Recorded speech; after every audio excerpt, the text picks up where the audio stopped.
Sa mga third year at fourth year student dyan, sigurado excited na kayo sa inyong mga JS Prom ngayong buwan.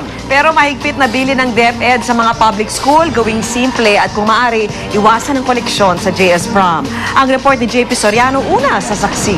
Hindi na maitago ni Haricel Fabroa ang excitement habang pinagmamasdan ng special niyang gown at kutilyong dress na kanyang isusuot sa JS Prom sa February 19. Pinasadya pa raw ito ng kanyang ina na si Marlene na tila mas excited pa sa anak.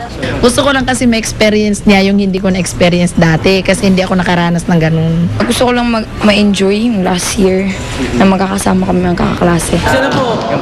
At maging mga lalaki pala, hindi rin pahuli sa paghahanda.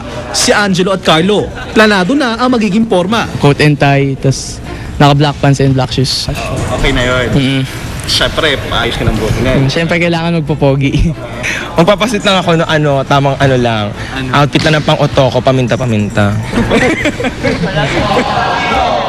Lalong abala naman ang mga guro sa mga paaralan tulad sa Ramon Magsaysay High School sa Cubao. Nakaset up na nga mga speakers na gagamitin nila. At makakaroon din daw sila ng libreng Dharma sessions para sa mga estudyante bago ang JS na na-sponsoran daw ng ilang alumni. Para daw maging maayos ang mukha nila during the prom, para maging, kumbaga parang mga ladies, parang ladylike. Pero mahigpit ang bilin ng Department of Education.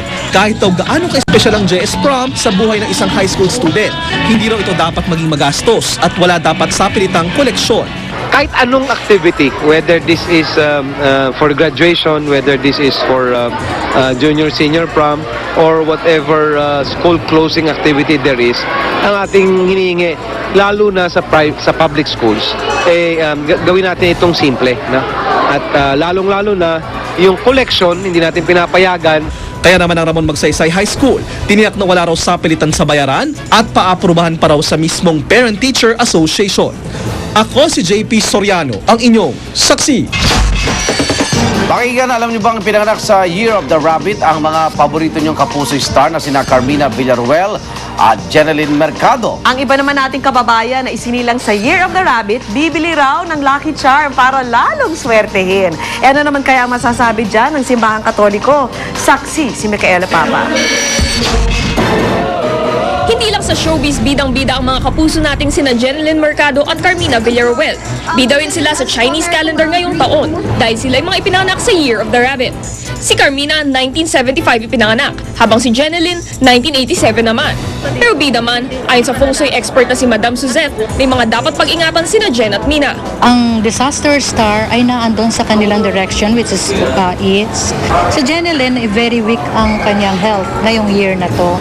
So prone siya palagi sa sakit and hospitalization.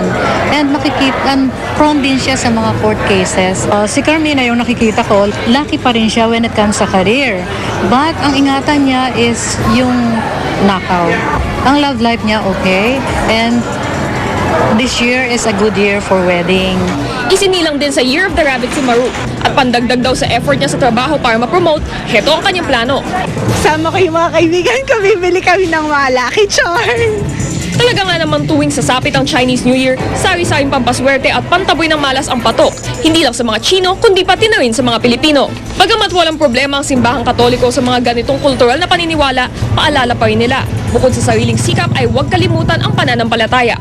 Kung sapat yung pananalig mo sa Panginoong Diyos, higit pa sa Lucky Charm yung makukuha mo. Ako si Micaela Papa, ang inyong saksi. Sama-sama natin saksihan ang makulay na opening parade ng Panagbenga Festival sa Baguio City. At Smart Gilas, balik bansa matapos ang second place finish sa isang basketball tournament sa Dubai. Balita ang hatid ng isang liga na katotohanan. Sa sama-sama nating pagiging saksi.